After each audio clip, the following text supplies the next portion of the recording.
Welcome to Rising Stars, where Miriam Knight, publisher of New Consciousness Review, interviews exciting new voices in the world of progressive and transformational books, films, and ideas, who offer intriguing perspectives on life, the universe, and everything in between.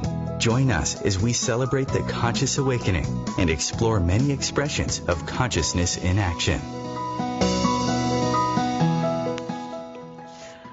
Welcome, everyone. I'm Miriam Knight, and I'm here with my co-host, MJ Schwader, who is my partner in crime in the Happy Guide website. And I am delighted to welcome our primary guest, Jan Engels-Smith. Jan has worked extensively in the area of personal development through the advancement of shamanism in a contemporary context. Now, she has both a background in science, psychotherapy, group dynamics, and shamanism, and her work creates a bridge between science and metaphysics. Jan has developed a thriving school of shamanic studies, a healing practice, and a community incorporating shamanic practices and energy medicine techniques, and her hope is to assist in the ascension of humanity.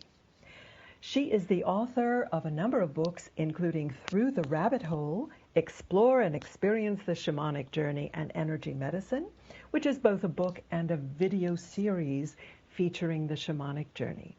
I'm delighted to welcome both Jan and MJ to the show. Hi, guys. Hello, hello. Hi, Miriam. Hi, MJ. Hi, Jan. Hi, Miriam. Good to be here. So, good to have you here. So, first of all, I would like you to explain to our listeners and to me, what is shamanism? We hear so much about it, and I think there is a lot of confusion about it. Jan. Well, I'd love to explain it because I agree with you. Sometimes people can conjure up a lot of different ideas when they hear the word shamanism. My favorite definition of it is actually from the Siberian people, and it means that someone who sees in the dark with their heart. And so I have always seen that then as a very loving and open expression of looking at life and at nature and at all things, actually. And so to me, shamanism is a healing art. We look at it from a 21st century approach, and so it's dealing with issues that we're facing today, from personal issues to global issues to family issues, community. It doesn't matter. It's a way of approaching things using very tried and true techniques and how to get information to be helpful in how to handle problems or issues or healings. We definitely incorporate the spirit realm or the invisible realm, if you want to put it in that category, with the belief that we are surrounded with hundreds, if not thousands, of helping spirits at all times, and that can range from power animals to angels, to fairies. It doesn't matter what category, but there is a worlds and realms of beings that are invisible to the naked eye, but not invisible to the heart, which again, shamanism is seen in the dark with the heart. Does that feel like a good explanation, or would you like me to continue? It's beautiful. It reminds me of the book The Little Prince, who says it is only with the heart that one can see rightly. So, yes. And you said that it's a tried and true technique. And of course, shamanism, yes, I think, is the very, very earliest. I mean, going back to probably to cave dwellers, the very earliest. Right. National Geographic dated it back 100,000 years. Now, I don't even think of people being around 100,000 years ago, but they dated it back 100,000 years. So how does it connect to energy medicine? Well, I think that the way that I connect it is that, and again, I have a strong science background, and with the kind of discovery or the awareness of quantum physics, there has been understanding that there is a science to the invisible realms, that there's many things that are shaping our universe and our daily lives, actually, that are in the invisible realms, that quantum physics has been able to help us understand from a scientific perspective. And so to me, it's almost as if, when we look at these things, we can say, well, this is energy, and this energy has the capacity to heal, along with many other things that this energy can do, but one of its capacities is to heal. And so I've incorporated the word energy medicine into shamanism to sort of bridge that understanding that it's not just an ancient technique of believing in spirits and in helping allies in the invisible realm, but this is energetic and can be scientifically approached. And so I wouldn't say it's scientifically proven yet, but those studies are coming out. And so I like to use the word energy medicine to help broaden that perspective of people's ideas of what they're actually getting into. Mm-hmm. It also entails that everything that exists is made of energy. It is a frequency of vibration, and that includes the human body and every component of the human body. It includes the soul. It includes, again, everything that exists. And since this is made of energy and we are interested in healing, then how do we put all of this together to create healing conditions for the human body, for people, as well as all things that exist? Does that make sense? Yes, what I'm trying to wrap my mind around really is the difference between shamanism as applied to energy healing and the energy healers like faith healers or people like Donna Eden or Carolyn Mace, who are also focusing on channeling energy for healing purposes. Is it like a continuum? Yeah, I believe that they can all be kind of, I believe that those people are shamans. They're not necessarily giving that title to it, but there is a movement of energy with intention to create these healings. There's a movement of a style of journeying, which is the way that a shaman gets information that people are doing, like medical intuitives. They're able to move into the part of them, which I call the right brain, that is able to see these realms and to understand these realms. And so they are doing it in their own style, and a shaman is doing it in their own style, maybe using more ancient techniques, but it's still doing the same thing. You're still able to obtain information and move energy in the same way. So to me, it can all be under the umbrella of shamanism, or it can all be under the umbrella of energy medicine. It really just depends on which name you prefer and how you want to categorize it. May I give you an example here? Sure. Way back when I first started studying with Jan, it was probably 15 years ago, I went to California to visit relatives, and they had a horse that was foaling, and I did some energy work on it. I was being watched by a closed-circuit television. I forgot about that being on, but I was being watched by my mom, who's a devout Catholic. And so when I finished doing the work, and it worked, what I was doing revived the colt and the mare, I went back to the house, and my mom and relatives were standing there, and they came in, and they said, what did you do? They could see me doing something. All I was doing was putting my hands on the horse and and doing a journey. And what was that? What was that? And I said, well, I just started studying this. I don't know what it exactly is, but, it worked. Well, my mom says, yeah, I have a book in the car that was written by a nun called Energy Healing. And Energy Touch, I think, was the name of it. And she's brought it in. She was all excited because I had done what she knew as being energy healing. If I had told her I was studying shamanism at the time, I think there would have been a big disagreement. But it was interesting because she saw that and said, yeah, this is here's a nun that's written a book about it. So she could put it in that context of her beliefs. So that we were doing the same thing. Mm-hmm. Yeah. So it's very interesting. She handed me the book. I still have it. So yeah, there's definitely. Sorry about that. There's definitely a lot of different terms for it, but it's basically the same thing. Mm-hmm. Yeah. And where does psychic skills or intuition come into this? Is this something that can be learned by anyone? I believe it's not only learned, but I also believe it's your birthright. Let me talk a little bit about something that I think really helps bridge the gap between all of these different ways of doing healing and of looking at energy.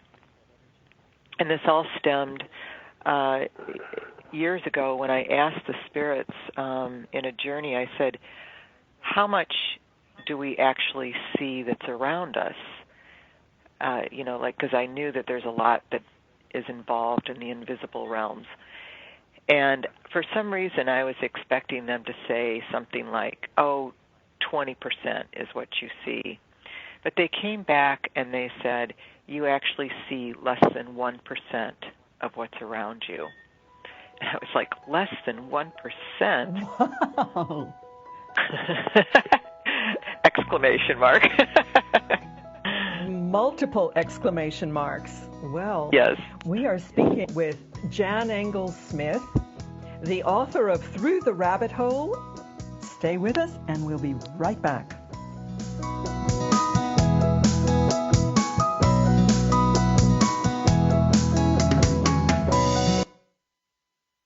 Your conscious lifestyle on steroids. OMTimes Radio. IOM FM.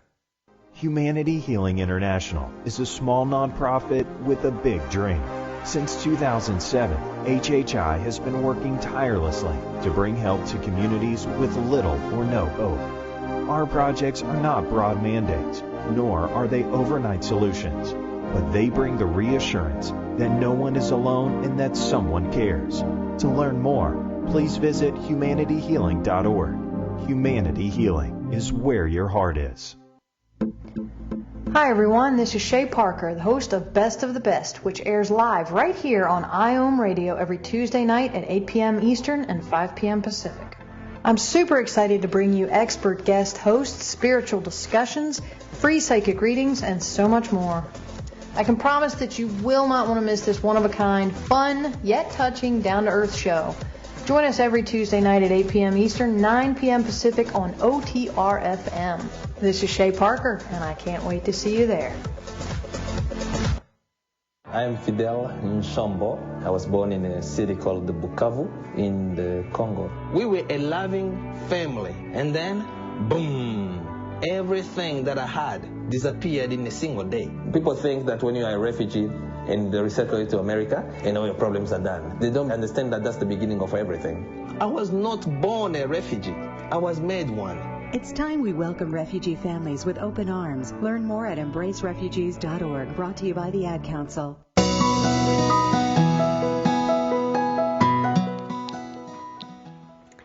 Welcome back. It's Miriam Knight and MJ Schwader here, speaking with Jan Engels-Smith about the subject of shamanism.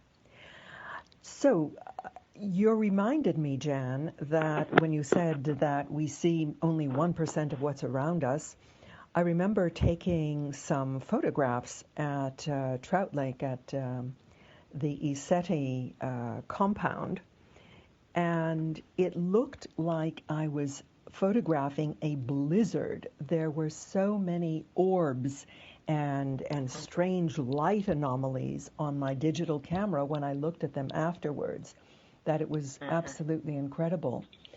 How do you envision the dimensions playing together? Well, let me, would it be okay if I just kind of finish this, because I think it will describe this here really, really well. Sure. With the dimensions as you're asking, as well as the intuitive and psychic abilities of people. And so the Spirit said, that we see less than 1%. And then in that, I was amazed at that, because literally they're saying we're blind, And then quantum physics, I was reading an article that same week, and they made reference that we actually see less than 0.01% of everything that's actually around us. And so this set up a whole bunch of questions for me to be asking the spirits about journeying and how to see these different things and why this is part of our experience, and if we're born this way, and all these different things. And I started firing off all these questions.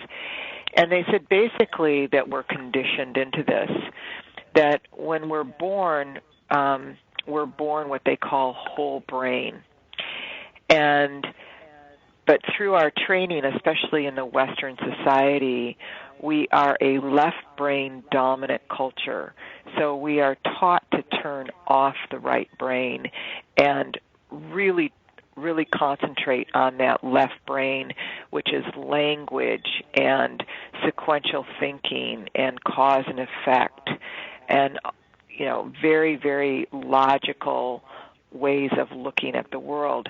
And by the time we reach school, of course, we're really conditioned into this, as well as, tested in those areas. And the right brain is in control of, that's where we dream. And so when you can think about a dream, there is no cause and effect there. You might be on a mountaintop and then in a closet, and you don't have to know how you got there in a sequence. It just happens. There's also magic there, and that would answer your question about the dimensions, meaning since you don't have cause and effect, anything can happen, and there can be a lot of magic, like there doesn't have to be a reason to it. So in asking further about this, they said in the right brain, this is where we have our clairs.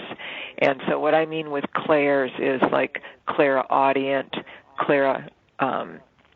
voyant, claudiosentient, all the clairs. So those are the things of people being able to see, clairvoyant, being able to see, it means clear vision, but it also, a clairvoyant person would be able to see a spirit standing in a room or the Holy Spirit in a room, and somebody else that's not in their right brain, that's really in the left brain, wouldn't be able to see that. Same with hearing things or feeling things or knowing things, which is, of course, intuition and psychic power. And so since we're born whole-brained, you'll notice that children have the ability to have imaginary friends, which is also part of what I believe they're actually seeing their spirit helpers. And I know this was very present in my world growing up. My parents actually allowed us to even set a place at the table for our imaginary friends, as well as hold the car door open. They're not in yet, and so they were still very active in our life. Where many parents, will say, don't make things up or don't lie. There's really nobody there, and so children again are taught to shut this down. And so you can go to different cultures in the world where this has not been shut down to the extent that the Western culture has. The Bushmen of Africa are probably the most known for their ability to track. They say that they can track a mouse on rock in moonlight, And what they're actually seeing is the essence that the mouse left. They're able to see that dimensional energy essence that's actually left when you step on the ground, which would be, part of tracking. Where when we track, in the Western society, we're looking for very logical, physical things like a bent twig or an impression of a footprint or something like that. And so I think all of these things fall into the category, all this energy healing, psychic ability, intuition, seeing through the dimensions, knowing that something's there, being able to communicate with things that are unseen, fall into the ability of moving into your right brain and relearning how to use it. We give very little credence to it. We talk about music being in the right brain and art being in the right brain, that creative force.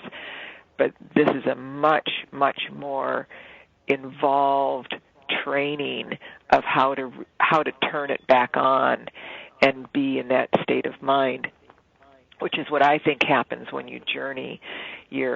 It's not really a dream, but you're moving into an altered state, which is actually moving into the right side of the brain, and all of a sudden all of these things become activated, and you become aware of what's there. Even though your eyes are closed, all you're doing is moving into the right side of your brain, and you can see with other facilities besides using your eyeballs in the physical realm. All of your other senses are being activated in the form of their clairs. And to me, when people can understand that you're moving into a whole brain experience, it also takes it out of the category of woo-woo and puts it into a category of, this is how you were born to be. This is truly using your capacities and your facilities that you were born with to their full capacity, and not overdeveloping one side and not the other. Another really great thing about the right brain that I love is the ego is not there. The ego is only in the left brain. And the ego is what creates all the mind chatter, all of the, the past, reviewing past events, relating to your life through past events, or worrying about the future. That linear sequential order is just in the left brain. It's not in the right. The right brain is present. It's only in the now. And so when you're trying to meditate, or when you're trying to really learn to find that quiet space within you, again, what you're doing is tapping into that right brain. And when you're there, the mind chatter stops. It's just this very euphoric, beautiful, blissful, loving. It's the place that we can give lip service to by saying, I believe in oneness and unity, but then the left brain will say, but there's a hierarchy. So we flip back over there and compare and think of separation, where the right brain is all one. We are all one. And when you're truly in that right brain thinking modality, you're able to not only conceptualize that, but you're able to feel it, because it's a entire body experience, because it's sensory. It's not language. I've kind of gone off on a tangent there. MJ, what? I was going to ask you, MJ, what? Because you are a student of Jan's school, which is called the LightSong School of Shamanism. So what 21st century shamanism. induced 21st century, absolutely. Yes, so we've changed the name to be contemporary. To undertake these studies. What was that? What was the question? What induced you to undertake shamanic studies? Why did you decide to become a 21st century shaman? Interestingly, when I was in my 20s, I had a natal chart done. First time I'd ever had that done. Actually, the first time I'd ever worked with a psychic. And in the chart, she said that it was that I was destined to become this teacher. And I was like, well, I'm a business person. I'm doing all this stuff over here. I'm opening a restaurant, and I'm not interested in becoming a teacher. She said, no, you'll become more like a shaman. And I'd never heard the term before. It was new to me. And so she described what that meant and, what that looked like. And then, just kind of like, yeah, whatever. So that just went back in my mind for a long time. Fast forward to about 15 years ago, I moved back to Portland from Santa Fe, and I met somebody in the park, and she gave me Jan's name when I was struggling with some physical issues. She said, oh, you should work with this shaman.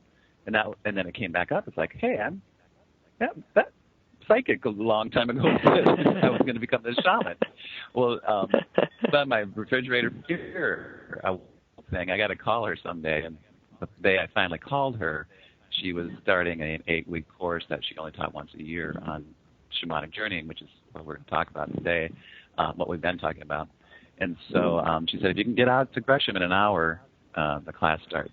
And so I went out, and then I've been now studying for 15 years, and I just last month received my shamanic doctorate of shamanic studies. Yes, you did. Congratulations.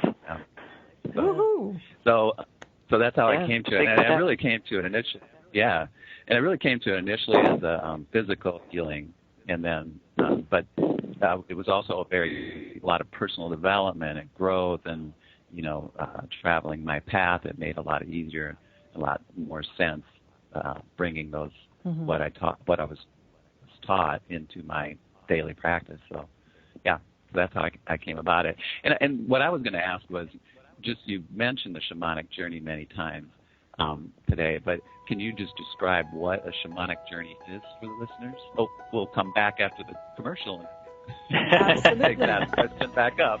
Great minds think alike. I was going to ask the same question. We'll be back with Jan Engels-Smith talking about shamanism.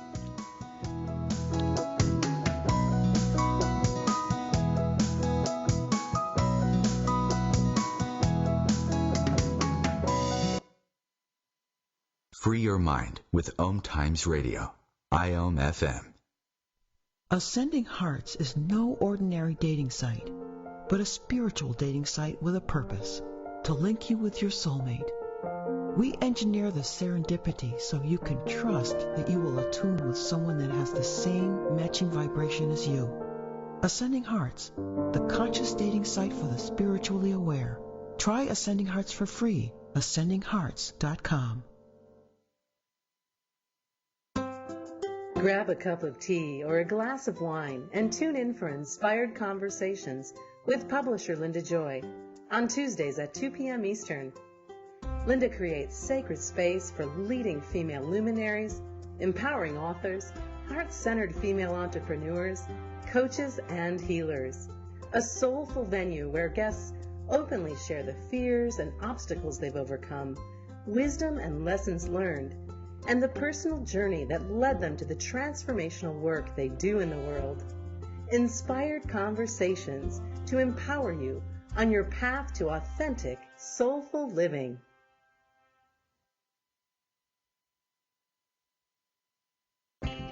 Sparky the Fire Dog here. Make sure your family has a fire escape plan, and they practice it twice a year. One important thing to practice is get low and go. If you see or smell smoke, it's important to get low and go.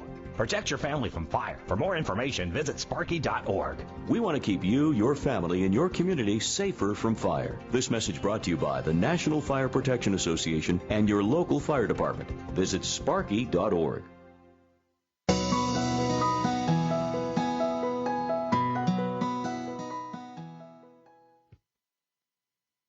With Jan Engels-Smith, and you're here with Miriam Knight and MJ Schwader. So, Jan, before we go on, I want to ask you, what is your website? www.lightsong, LIGHTSONG.net. Very good. And that's for the school. So, yeah, I have a healing site too, school. but that's for the school. Uh-huh. So would that have links to your healing site as well? Yes, it would. Mm-hmm. Okay, great. So the name of the school is LightSong, and yeah. Yeah. So please explain to us or describe to us, what is this shamanic journey all about? Sure. Or like? Sure. The word journey is describing an altered state of consciousness that a shaman or a shamanic practitioner would move into. And it's usually done with some sort of a sonic instrument like a drum or a rattle, which are very traditionally shamanic. They're the oldest instruments that have been around. And the idea, too, with the drum is that it's actually the first heartbeat or first sound that you hear as a fetus as your mother's heartbeat. And it's primal inside of you. It's like it's in your DNA, this particular rhythm.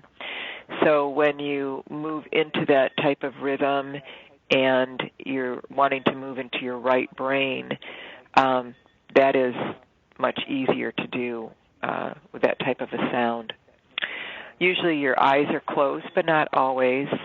And we've sort of westernized things by laying still or laying down and, moving into this quiet space and into what they call the journey, which is, again, what I feel moving into the right brain and all of this available information becomes accessible by you. There are also a number of things that you would want to learn about journeying, in that how the worlds are sort of, where you go, how it's organized. Because you want to remember, if you're only seeing less than 1% of what's around you, and what we see is the vastness of the universe, you can imagine, or maybe you can't even imagine, how vast the unseen worlds are, unseen by the naked eye.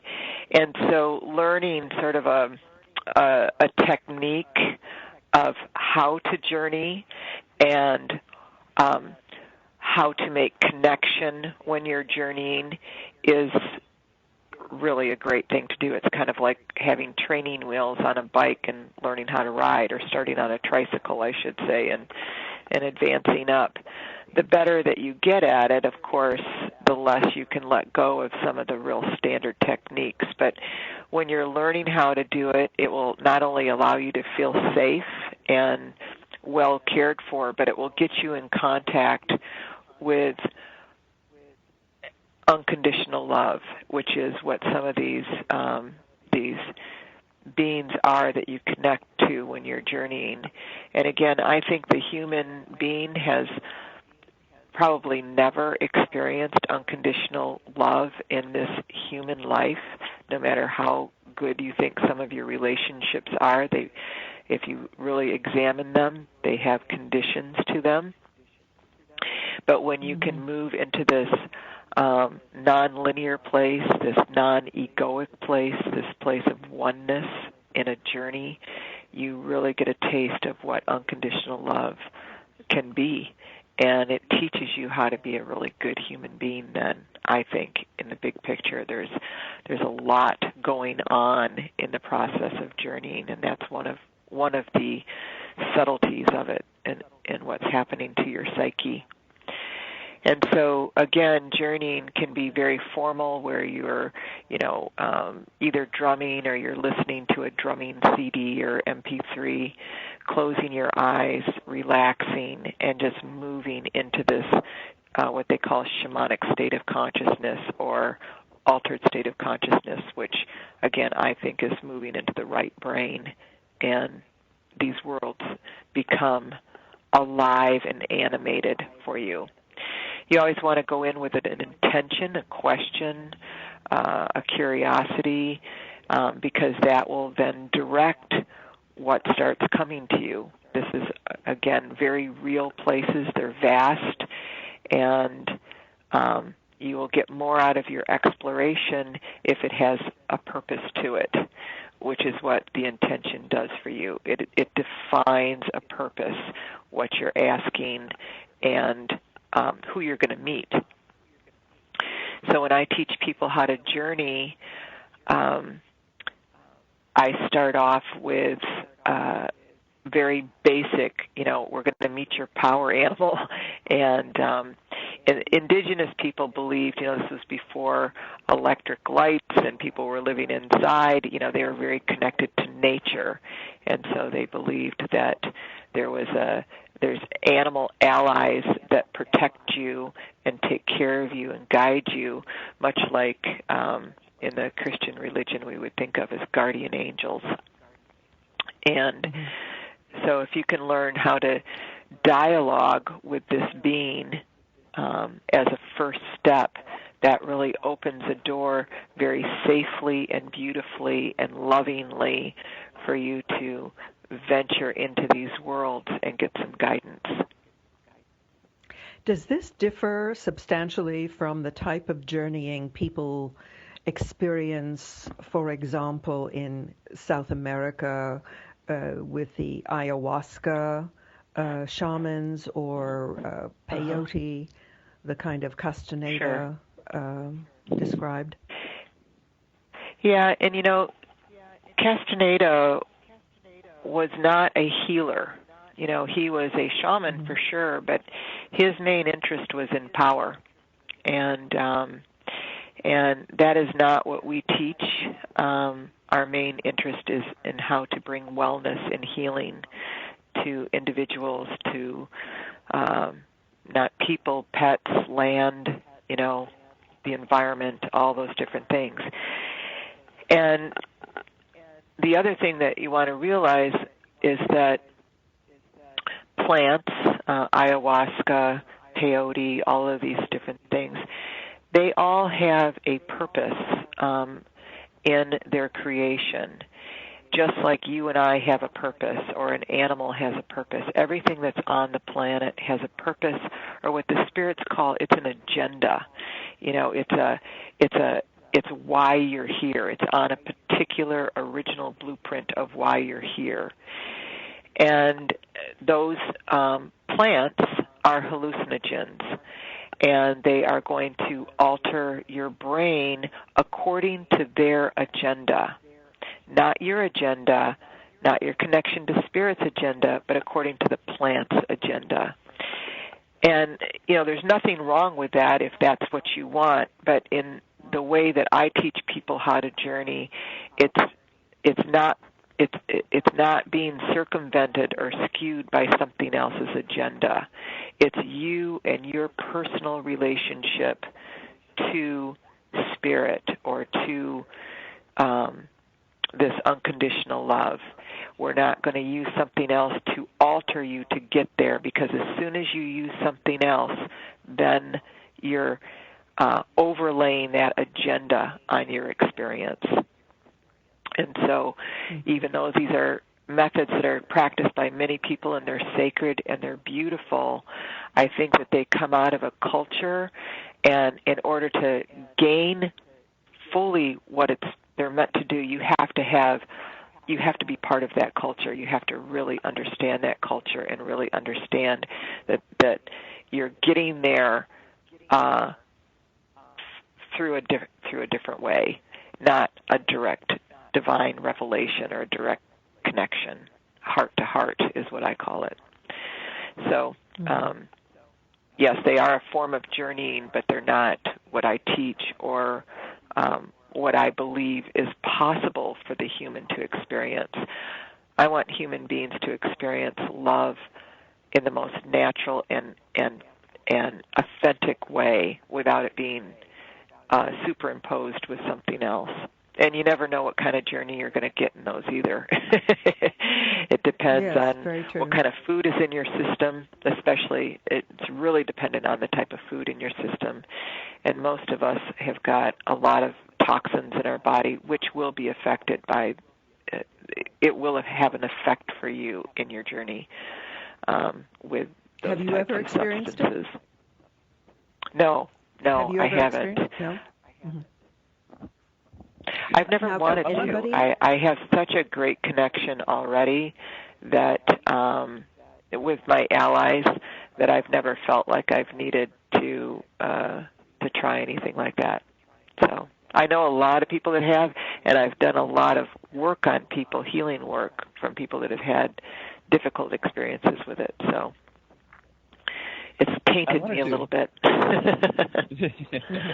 I wanted to kind of step in here and kind of circle back around something that's kind of related to it, and that's the LightSong name of the LightSong School of 21st Century Shamanism and Energy Medicine.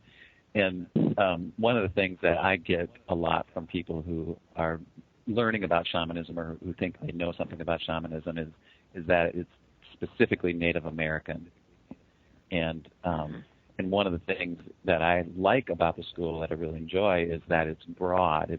There's Celtic and there's Egyptian and there's South American, and there's information from a lot of different indigenous cultures, not just Native American, although that is a big part as well.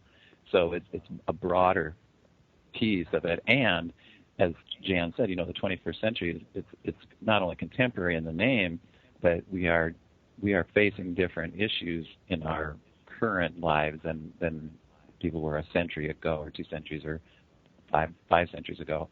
So it does bring that up and bring it forward as well. So I just wanted to circle back around to that. Yeah, that's good, MJ. And I would like to honor Michael Harner with that, in that he was one of my primary teachers, and he introduced an idea called core shamanism. And what that means is that if you were to study the indigenous people on the 7 continents of the world and look at what they had in common out of all of those tribes, all of those indigenous peoples globally, you would come up with a handful of things that are common amongst all of them. One, the use of the drum and the rattle. Another is the journeying into the different worlds and working with spirits. And so it's very eclectic. It pulls from all of those different areas, not just, like you say, Native American. Right. In fact, it's not Native American at all, actually. Well, we're going to pick that theme up when we come back from our final break. Stay with us, and we'll be right back. Bringing you the best of the conscious minds in the world. OMTimes Radio, your conscious lifestyle on steroids. Being a radio host on IOM-FM allows you to build your show on a rich platform with the power of the internet to fulfill your outreach goals and connect with a very specialized and global online audience, unlimited by time and distance. OMTimes Radio will provide you with web relevance, a recognizable conscious brand, and with the standard of excellence that has accompanied every single OMTimes endeavor. Host your show with OMTimes Radio Network.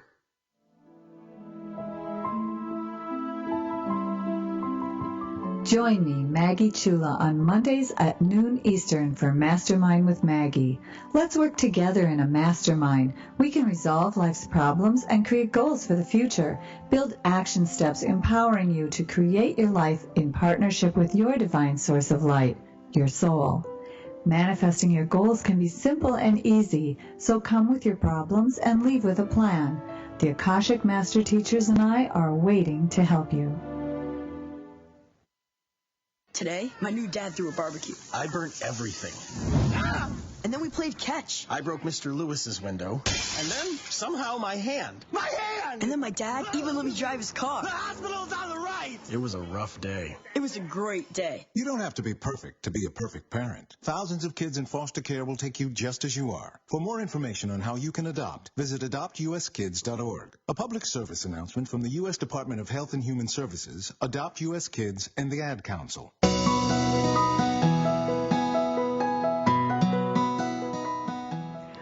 Welcome back. We're speaking with Jan Engels-Smith. Jan, I want to use this last segment to focus a little bit on your book, Through the Rabbit Hole. And I understand that you have a video series and some CDs.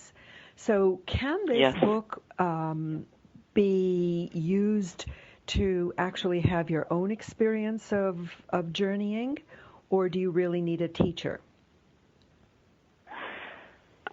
I wrote the book so that people could try this on their own. I have such a demand. People want to know how to do this, and not everybody can fly into Portland, to have the experience. So my book was the first attempt to really outline the process and the things that I felt important in journeying. And from that, we decided to make a video series, which is the class Through the Rabbit Hole online. And not online in a speaking online, but an online where it's visual, where you are actually invited into a virtual classroom with me. We do all the journeys. The journeys are both in guided form as well as trying to do things on your own. And it is step by step. It's extremely thorough. It's extremely inviting and welcoming, and it allows you to feel included. Because one of the things that I found with people, especially people on a spiritual quest, they're really looking for a way to connect, and they're looking for like-minded people, and they're looking for a way to belong. And so with the video or the online experience, there's discussion groups that you can feel like you have access to me and to the 8 other people that are part of the virtual classroom. You can ask questions, we can have conversations, and I feel you can have a very authentic, rich, almost hands-on experience like you would in a classroom. Like we tried to make it as truly personal as we could, and I think we pulled it off. We have some very interesting things on that online series that you can tap into and be part of, and so I highly recommend it, especially if you can't get yourself to Portland to participate in a class physically. And then, of course, we are also... Oh, go ahead. I was just going to ask how difficult can everybody journey? Everybody can journey. Like I said, it's your birthright. It's really just learning how to turn on this part of you that's been turned off. I've taught thousands of people how to journey and have had wonderful success with it. Not everybody journeys the same way and gets information the same way, and I think that's where I've been successful is that I give a variety of ways of approaching it, and just, I was a classroom teacher for a long time before I went into psychotherapy, and, you really learn how to present materials that are tapping into all the different learning modes that a person might have. And so I feel like the video really does this, and yes, everybody can journey. It's the most natural part of you. You're doing it all the time, even though you don't realize it. When you're going for a walk in nature and you feel as if there's a communication going on between you and the trees or the birds, there is. That it's a form of journeying. And what I'm doing is like, how do we fine-tune this and really get the information about what's coming through? How do you decipher that? How do you learn how to communicate with all of this going on? So both in our seen world, with the birds and the clouds and the trees, as well as the unseen world with all the beings that are there. Mm-hmm. It's all Can I just part step of in it. here for just for a second? you were saying how everybody has a different experience. My experience is like the more you do it, the more it's like tuning in your radio station to the right frequency. And That's right. In my case, because I'm a writer, oftentimes they'll show me things in terms of like a big neon word, like one word. I love that. From that. So there's different ways too, but that's a very strong way they know that I'll get it, because words are my business, words are my life. So that's my way of getting it. Other people don't get neon words. Right. Light, so. Everybody picks it up. There's nobody that journeys the same.